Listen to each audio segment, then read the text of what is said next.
definición de factor de riesgo? Primeramente, porque nos sirve como una predicción en que hay presencia que aumenta la probabilidad de enfermar o del daño. Nos sirve el factor de riesgo para buscar un diagnóstico, hacer pruebas diagnósticas, y por lo tanto estas pruebas diagnósticas tienen un valor predictivo positivo más elevado. Y por supuesto también nos sirve para ver prevención, porque sabiendo el factor de riesgo podemos eliminar la misma, disminuir o neutralizar, ¿no? Entonces se reducirá la probabilidad de enfermar. Con estos elementos previos vamos a definir enfoque de riesgo. ¿Qué es enfoque de riesgo? Es una estrategia propuesta por la epidemiología para enfrentar los problemas de salud sustentada en el concepto de riesgo. Entonces, el enfoque de riesgo casualmente es una estrategia. Esta estrategia es epidemiológica. Consiste en controlar un problema identificado atacando los factores de riesgo. Estos factores de riesgo, lógicamente, de acuerdo a la definición, son los que aparecen en su aparición, ¿no es cierto? Entonces, enfoque de riesgo es la definición definida por una estrategia propuesta por la epidemiología, ¿no?, para enfrentar los problemas de salud sustentada en el concepto de riesgo. El enfoque de riesgo también sirve para cuantificar el grado de riesgo.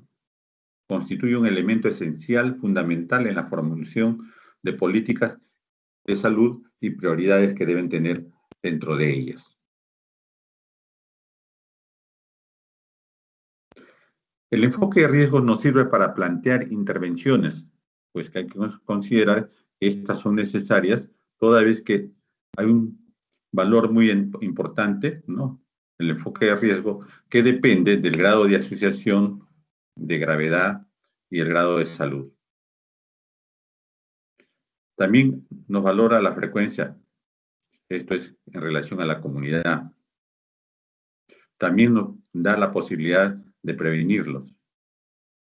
Y este factor de riesgo necesariamente hay que valorarlo y conceptualizarlo desde el punto de vista que puede ser modificable o no puede ser modificable.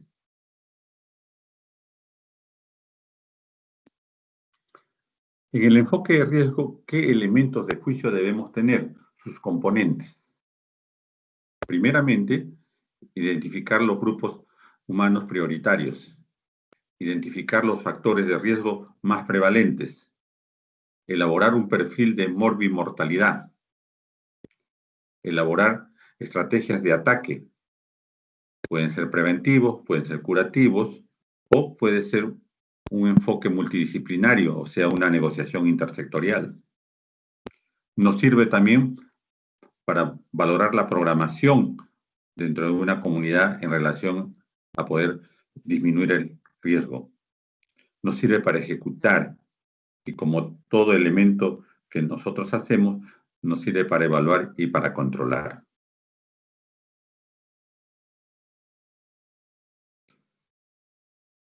Dentro del enfoque de riesgo hay que revisar pasos metodológicos. Primero, revisión de los factores de riesgo, ya hemos dicho que pueden ser modificables o no modificables para orientar la intervención. Debemos evaluar la posibilidad de hacer estudios descriptivos sobre su distribución, su frecuencia y qué daño pueden dar estos factores de riesgo. Nos sirve para hacer estudios de análisis. El factor de riesgo puede ser evaluado mediante valoración, estadísticas de asociación. Nos permite hacer cálculos de medidas de riesgo. Se puede construir una tabla, una escala, ¿no?, en base al riesgo relativo, que ya vamos a ver más adelante. Podemos definir el riesgo atribuible, la porcentualización del riesgo atribuible y su fracción atribuible. Nos sirve para valorar finalmente la implementación de un programa, y siempre terminamos que toda acción, ¿no?, debe tener evaluación y control.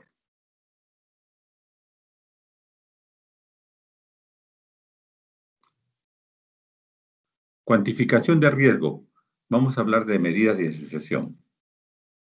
Las medidas de asociación son indicadores epidemiológicos que evalúan la fuerza con la que una determinada enfermedad se asocia con un determinado factor. Son comparaciones de incidencia de la enfermedad en las personas expuestas respecto a las no expuestas. Ya vamos a ver eso, expuestas y no expuestas. También compara la frecuencia de la exposición entre enfermos y no enfermos, o sea, entre enfermos y sanos.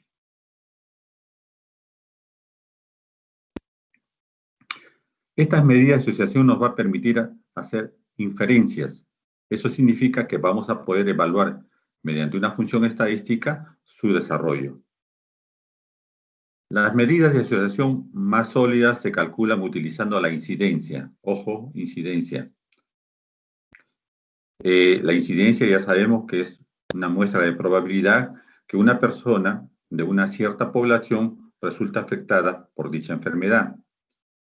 Y hay que valorar estos términos en forma de temporalidad o en forma definitiva. Generalmente estamos asociando a la parte de pertenencia temporal. Puede utilizarse también para hacer comparación de prevalencias o con las prevalencias, ¿no? Y sus posibilidades. Para poder hablar riesgo, lógicamente hay que recordar que hay estudios de ensayo clínico, ¿no? En el ensayo clínico, la distribución del estudio es aleatorio. Hay estudios de corte, en la que ya el estudio es sin distribución aleatoria. En ambos ustedes van a tener, ¿no?, poblaciones expuestas y no expuestas, las expuestas que enferman y no enferman, las que no exponen y se enferman de todas maneras, y los que no enferman nunca. Igualmente sucede en el otro. Pero lo importante, vamos a revisar, no diseño de estudios, sino que se los coloco para que vayamos entrando a lo que queremos encontrar. Ahí está, hay estudios de caso controles que ustedes van a revisar más adelante, en otra reunión, ¿no? Igualmente, hay casos y controles, enfermos y sanos. Los estudios dentro de su diseño tienen una importancia de más o de menos a más. La base de esta pirámide de importancia es, por decirles, opinión de expertos, después va aumentando su calidad de inferencia causal, la serie de casos, después estudios de caso control, los estudios de corte, y lo máximo que podemos hacer en una investigación es hacer un ensayo clínico aleatorio. Y es importante porque tiene una connotación matemática, sistemática, el metaanálisis. Esto es lo máximo que podemos hacer dentro de los estudios.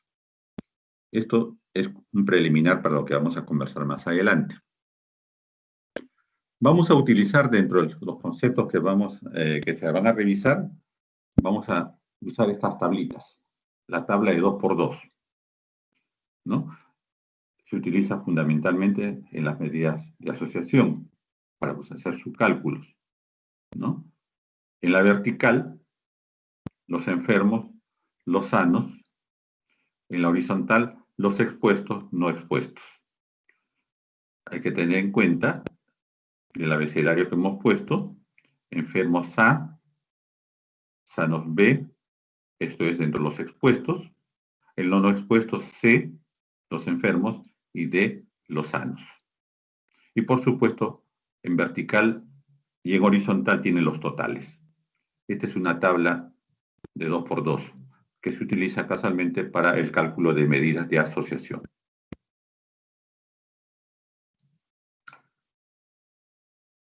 ¿Qué propósito tienen esos estudios? ¿Por qué tenemos que hacer diseños? Se dice que sin importar el diseño, el objetivo es determinar si hay un exceso de riesgo o si existe una reducción de riesgo de una enfermedad. Este riesgo de enfermedad se debe asociar a una exposición o a una característica. Para eso nos estaba sirviendo, ¿no?, la tablita de 2×2. Para cuantificar el riesgo, hay formas de hacerlas, maneras para cuantificar el riesgo de acuerdo a nuestras necesidades. Hay el riesgo absoluto, el riesgo relativo, el riesgo atribuible de tipo poblacional. El riesgo absoluto, en ella lo que se va a medir es la incidencia del daño en la población total. Incidencia. Ojo, incidencia. En el riesgo relativo, lo que se va a medir es la frecuencia. ¿Con qué frecuencia ocurre un daño? Entre los que tienen el factor de riesgo y en los que no lo tienen. La tablita de 2×2. Y finalmente, el riesgo atribuible poblacional, que establece el grado de influencia.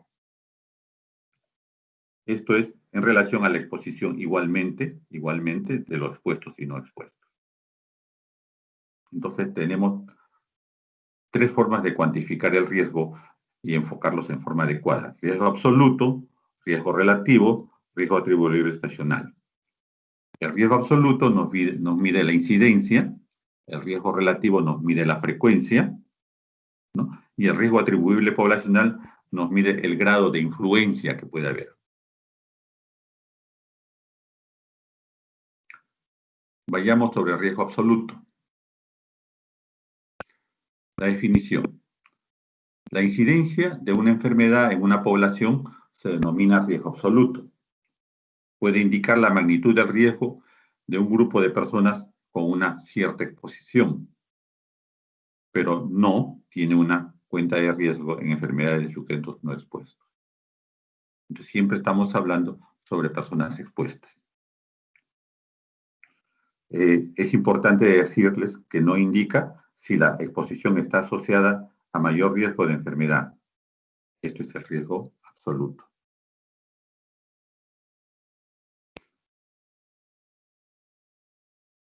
El riesgo, incidencia, ¿no? Decíamos que es la probabilidad de que el daño ocurra. Para ello, utilizamos casualmente la valoración. ¿Se acuerdan de la primera tablita de 2×2 que hicimos?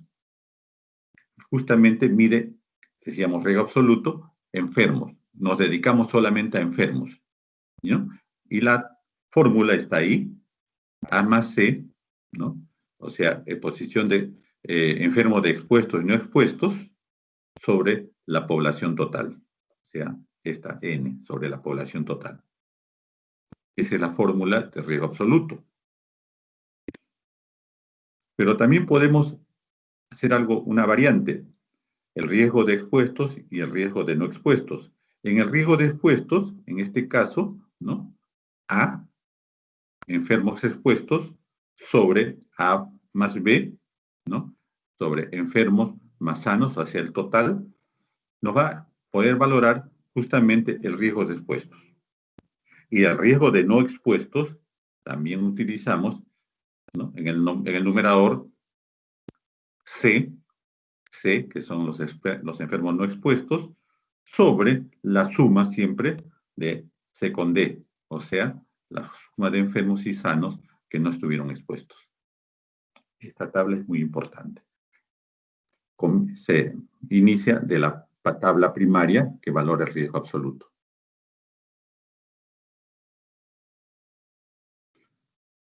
Otra forma de valorar el enfoque de riesgo es valorar el riesgo relativo. ¿Qué mide el riesgo relativo? La fuerza de la asociación entre la exposición y la enfermedad. Indica la probabilidad de que se desarrolle la enfermedad en los expuestos a un factor de riesgo. Esto es en relación al grupo de los no expuestos. Siempre recuerden ustedes la tablita de 2×2. Su cálculo, el riesgo relativo, acá lo tienen, ¿no? Se calcula dividiendo la incidencia de la enfermedad en los expuestos, o sea, la suma de A más B, sobre, ¿no?, la incidencia de los no expuestos, o sea, ¿no?, C, la incidencia de expuestos, sobre C más D. Esta es la fórmula general para valorar riesgo relativo. Riesgo relativo. Siempre teniendo en cuenta esta tablita, cuando coloquemos nosotros nuestros datos de problema.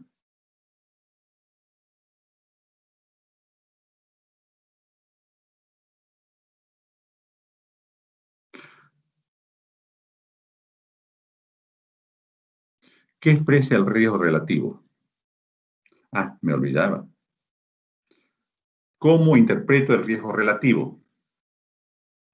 Si nosotros tenemos en el centro el 1 y a la derecha tenemos menos 1 o menos de 1 y a la izquierda tenemos más que 1, entonces tenemos lo siguiente. Si nos sale de 0 a 0.5, ¿no? El paciente no tiene riesgo. La protección que se está dando, puede ser un medicamento, puede ser una vacuna, es buena. Es buena. De punto 6 a punto 8 hay cierto beneficio, o sea, ha disminuido la protección que nos puede dar el medicamento, la acción que hemos tomado, la vacuna. De 0.9 a 1.1 no es significativo. De 1.2 a 1.6 el riesgo es débil, ya va, el riesgo relativo es débil. De 1.7 a 2.5 el riesgo moderado. Y encima de 2.5 es un riesgo fuerte. Hay que tomar acciones. Hay que disminuir el riesgo. Acciones de salud. Es la interpretación que hacemos de riesgo relativo. ¿Qué expresa el riesgo relativo? Cuanto más es el riesgo de los expuestos en relación a los no expuestos. Nos identifica la persona o la población de alto riesgo. Nos indica el beneficio de la acción preventiva al suprimir el factor de riesgo. Recordemos que estamos midiendo frecuencia. Por lo tanto, no mide probabilidades de algún factor de riesgo, ¿no?, que adquiera la enfermedad.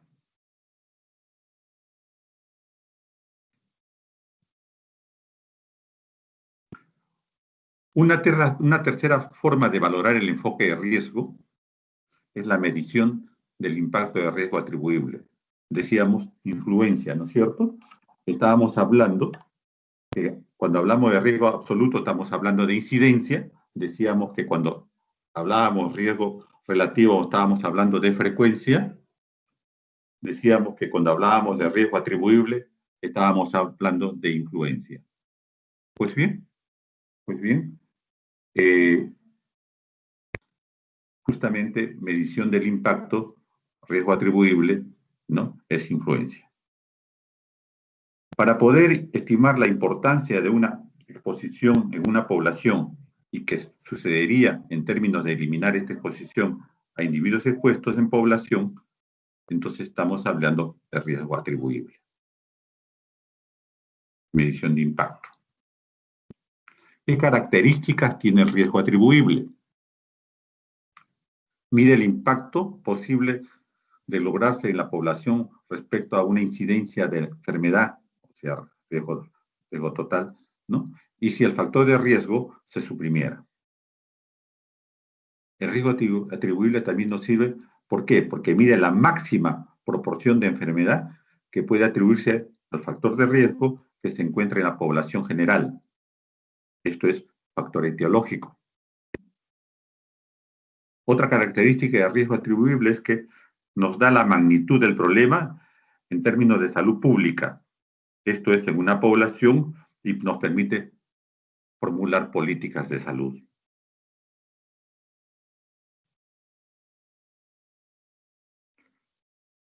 Yendo al cálculo de riesgo atribuible, en este caso en forma porcentual, ¿no?, que nos mide la cantidad de riesgo que puede atribuirse a la presencia del factor de riesgo, acá tenemos.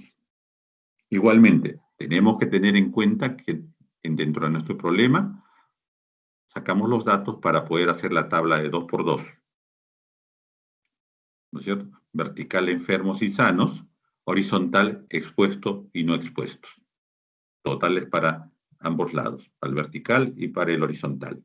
Pues bien, el riesgo atribuible justamente se hace a partir de los enfermos expuestos, que es A sobre la suma de los enfermos expuestos y de los sanos expuestos, menos los enfermos no expuestos, que acá sería C, ¿no?, sobre la suma de los enfermos no expuestos y de los sanos no expuestos.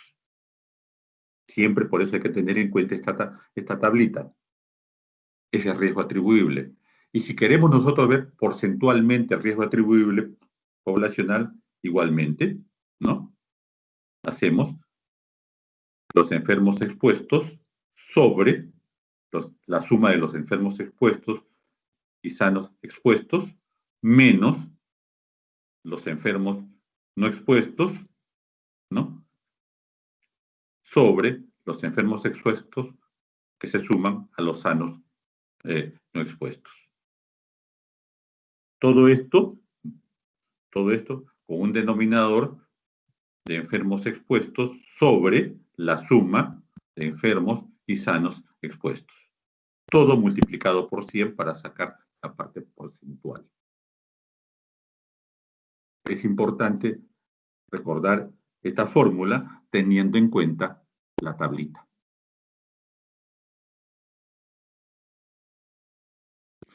Ejemplo. Vamos a revisar, comenzando de lo último, vamos a revisar el riesgo atribuible poblacional.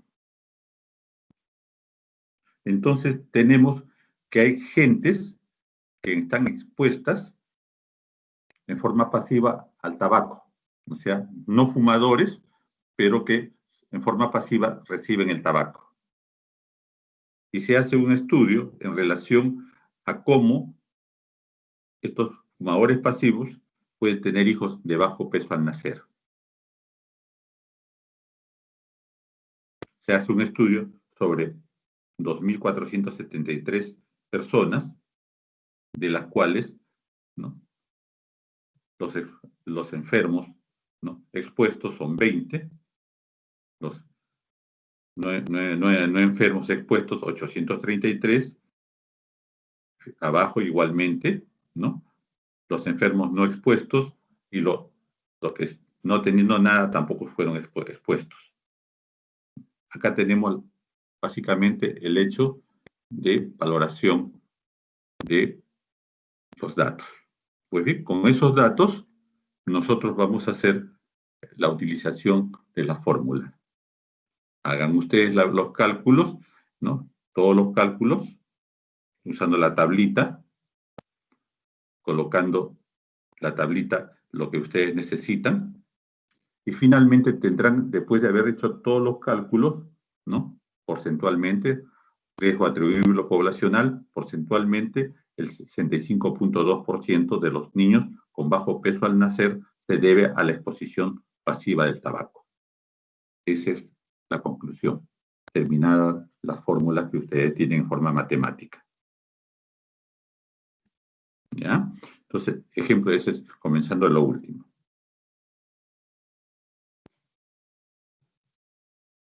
Tienen ustedes en la parte de gabinete, finalmente utilizar todas estas fórmulas que estamos conversando para poder tener sus ejercicios. En conclusión, el enfoque de riesgo, ¿no?, nos sirve para ver el potencial del enfoque, que consiste en fijar metas orientadas a identificar los factores conducentes a resultados indeseados, medir la asociación entre estos factores y los resultados para planear acciones de intervención en la reducción de los daños. Otra conclusión de lo que hemos revisado es que estas intervenciones se orientan, por un lado, a la generalidad de la población que puede ser afectada, pero que en particular se focalizan en aquellas que están más expuestas. Esa sería la conclusión que tendríamos que revisar en relación a enfoque de riesgo. Otro ejemplo que tenemos.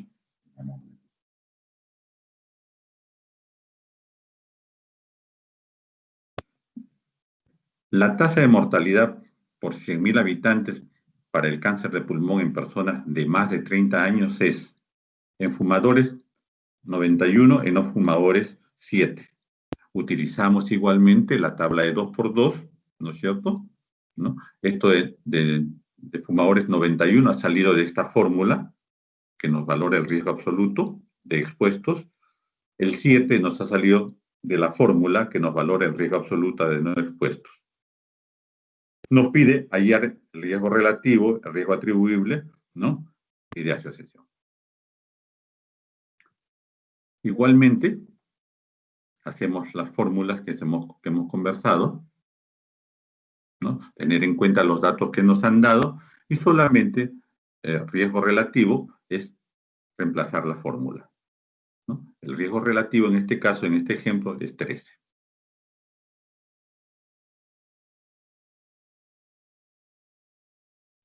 ¿Cómo interpretamos el riesgo relativo? Eso quiere decir que a partir de los 30 años hay 13 veces más posibilidades de morir por cáncer de pulmón en los fumadores que en los no fumadores.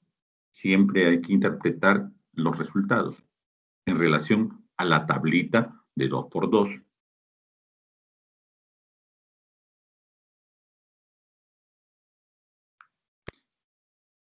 El riesgo atribuible, igualita a las fórmulas, se utilizan igualmente las matemáticas y tenemos también 84. ¿Cuál es la interpretación de las muertes de cáncer de pulmón? 84 son atribuibles al hábito de fumar.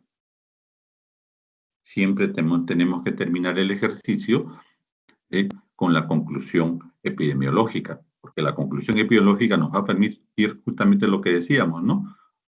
Hacer programas de detención, de contención, salud pública.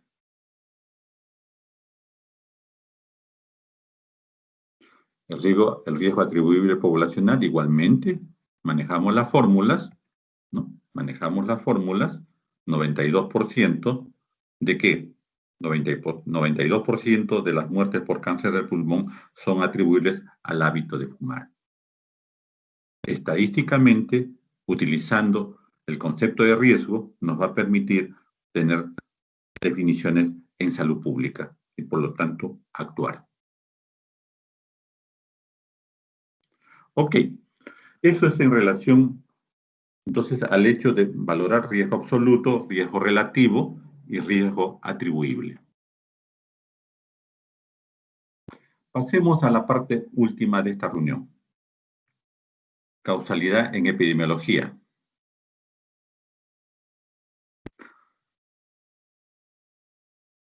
Se dice que la epidemiología se ha cimentado en los modelos de la causalidad, los cuales han evolucionado según necesidades de la humanidad en cada momento de la historia.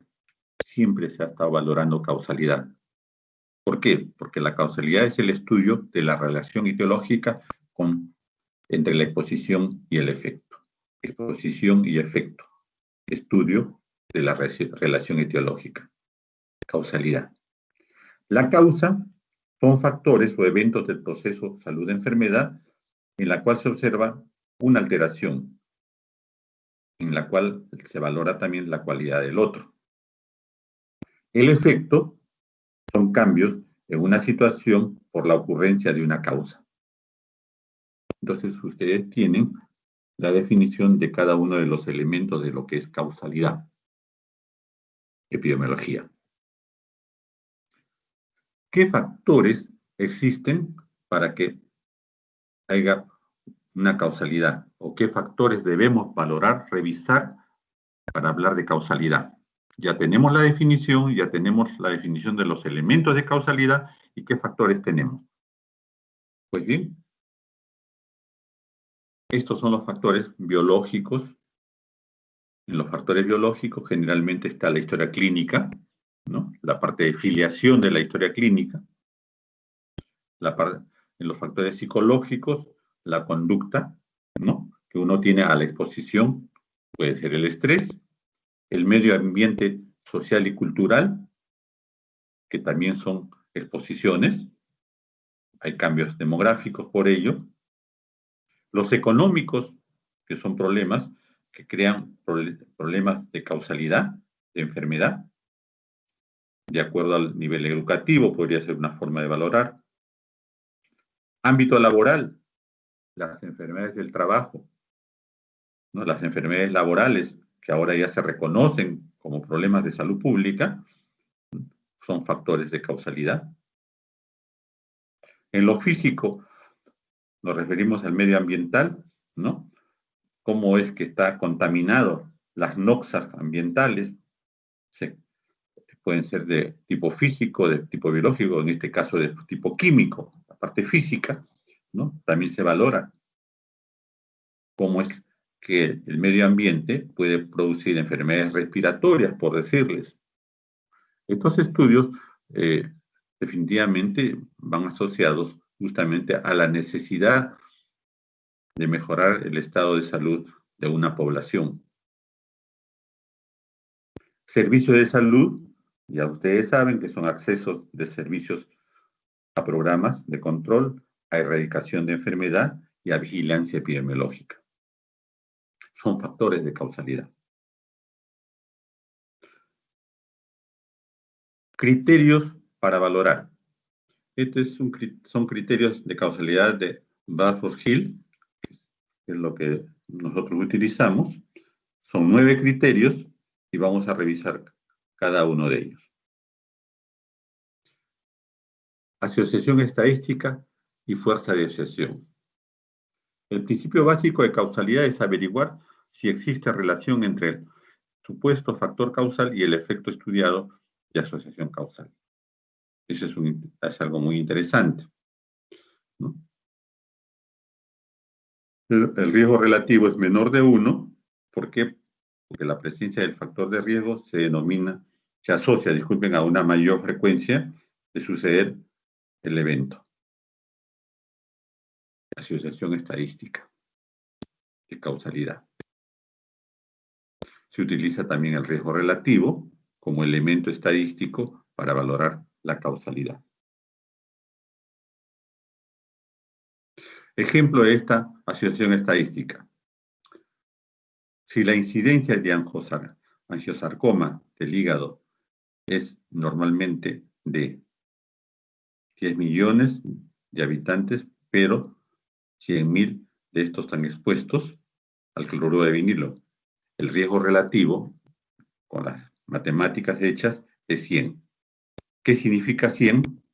Que las personas que trabajan con cloruro de vinilo tienen un riesgo 100 veces más de desarrollar un angiosarcoma que las personas que no trabajan con esa sustancia. Entonces, esa es una característica, un elemento de juicio desde el punto de vista asociativo estadístico.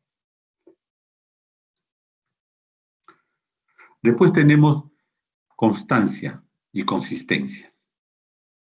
La asociación de causa-efecto ha sido demostrada por diferentes estudios de investigación. Los resultados de estos estudios deben mantenerse constantes, ser reproducibles por cualquier investigador en cualquier circunstancia. Esto es muy importante, sobre todo cuando hacemos estudios de investigación, ¿no? Los estudios de investigación deben ser en tal forma que podamos replicar en otra realidad con características semejantes, que puedan ser medibles y que esa forma de investigación nos sirva para seguir avanzando en buscar soluciones en otras realidades. Constancia y consistencia. Debe haber especificidad. Lógicamente tenemos que relacionar factores, efectos, problemas, enfermedades. Hay que buscar una evidencia causal, ¿no?, que sea la más práctica y que proponga una sola causa. Casualmente en medicina nosotros postulamos, en la mayoría de veces, todo el problema de síntomas y signos que tiene un paciente se debe a una primera causa, a una causa inicial, a una única causa inicial. En medicina, cuando tratamos pacientes, se ve así. Imagínense esto llevado a población. Entonces, esto es muy importante. Temporalidad, secuencia temporal. El inicio de las enfermedades ocupacionales comprende el largo periodo de latencia entre la exposición al factor de riesgo y la concurrencia de un efecto de salud. Causa y efecto. Por lo tanto, la relación cronológica asegura que el factor de riesgo apareció antes que el supuesto efecto. Es muy importante, ¿no es cierto? La causalidad es muy importante para ver los efectos. En este caso, los estudios son prospectivos, de un punto de inicio a un punto final en la cual yo voy a hacer seguimiento. Debe haber o tiene otro elemento de juicio que es la gradiente biológica en la relación dosis-respuesta. La frecuencia de la enfermedad aumenta con la dosis o el nivel de exposición. Esta vez se estudia la intensidad de la relación.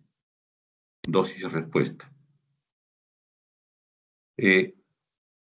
Causa y efecto, decíamos, factor de riesgo, efecto adverso a la salud y cómo esto se puede valorar en exposición al agente causal por debajo de valores que produzcan, ¿qué cosa? Que sea improbable, que sea imposible y esto sea un efecto de salud. La gradiente biológica, por tanto, puede modificarse o puede ausentarse, desaparecer por el efecto del umbral. En este caso podemos hablar de efecto de saturación o reacción alérgica. Gradiente biológica de relación dosis-respuesta. Otro es la plausibilidad biológica. En el contexto biológico existe, dicen, la explicación lógica de una etiología, por lo cual una causa produce un efecto de salud. No se debe extraer una hipótesis. Tenemos que tener en cuenta que esto se basa en conocimientos previos, en conocimientos científicos que han hecho estudios inicialmente no en el ser humano, sino en estudios de animales inferiores. Por decir, la aparición del angiosarcoma de hígado en animales tratados por cloruro de vinilo, ¿no?, puede respaldar la asociación que se observa en el varón con el ser humano.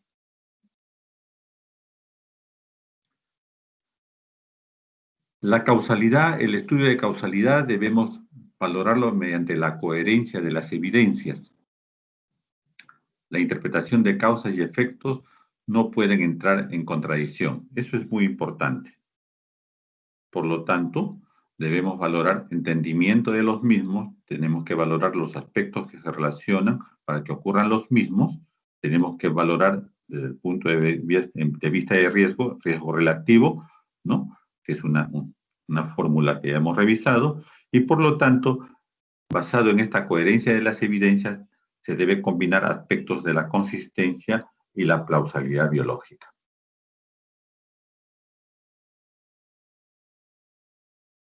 Otro, experimentación en la que debe haber evidencia experimental.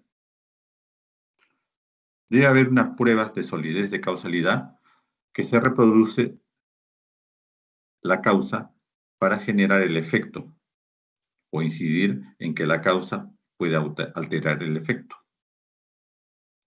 El criterio deseable de esta nos da alta validez. Se tiene que reunir requisitos que ya hemos revisado y que por lo tanto puede ser valorable en las poblaciones humanas. Esto en valorable en poblaciones humanas que sencillamente es muy poco probable. ¿Por qué? Porque no todas las poblaciones pueden ser estudiadas buscando esta evidencia experimental. Tiene que haber un permiso, ¿no?, un permiso adecuado, una responsabilidad o previa información y consentir su estudio. Si hacemos en poblaciones amplias es muy difícil. Generalmente hacemos en grupos pequeños. Finalmente, la analogía. Se fundamenta en la relación causa-efecto establecidas, en la cual nosotros debemos valorar, ¿no?, cómo es que se produce un efecto en la salud y cómo es que este factor en similares características puede también verse en otras poblaciones. Esto significa que hay un mismo resultado por la misma exposición. No debe haber contradicciones en este caso. Debe haber la causalidad, un aspecto analógico con otra causalidad de las mismas características.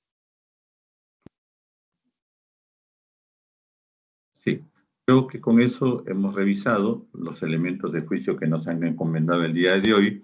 La bibliografía la tienen ahí y, por supuesto, se va a entregar en su momento los ejercicios para poder valorar, ¿no?, riesgo absoluto, riesgo relativo y riesgo atribuible. Ok. ¿Algo para conversar?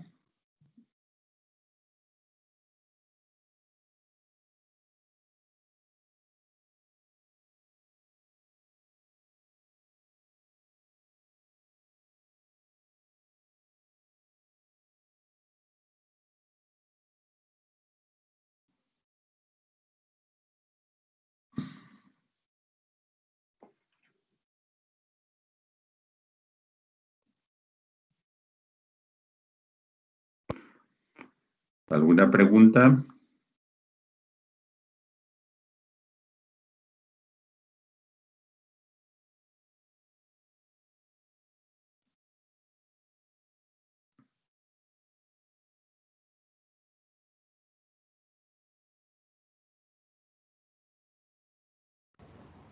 Chicos, disculpen, ¿tuvieran alguna consulta para el doctor?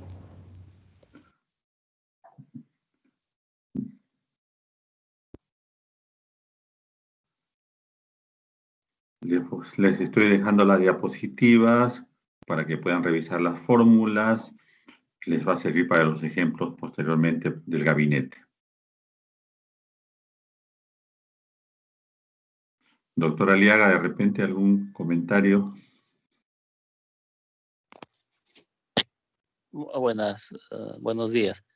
No, gracias, doctor. Lo que quería informarles a los alumnos es de que nos van a nos van a dar al curso más docentes, por lo que los grupos de práctica se van a reducir. Ah, ya. Tengo 12 alumnos. Entonces, esperemos, pues, creo que una semana más y vamos a iniciar full todas nuestras actividades prácticas. Eso es lo que quería decirles. Ok. Gracias, doctora Aliaga. Entonces Gracias, doctor. Gracias a usted. Estoy cerrando en este momento la parte teórica y después ya coordinamos con nuestro responsable de curso, el doctor Aliaga, la parte de gabinetes. Gracias, chicos. Cuídense. Gracias, doctor. ¿Ya?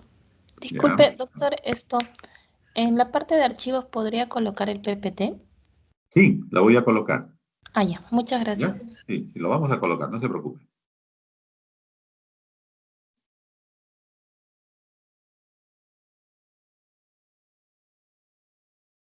La delegada Erquinigo, de mi grupo de práctica. Doctor, buenos días. Hola. De todas maneras nos reunimos, o ya no, porque van a variar el número de alumnos en relación al docente. ¿Aló? Esa variación va a ser Sí, se va a cambiar. regular, Mejor, doctor. miren, perdón, lo que vamos a hacer es lo siguiente, ¿ya? Hasta el jueves o viernes ya debemos tener todo. Y para avanzar, porque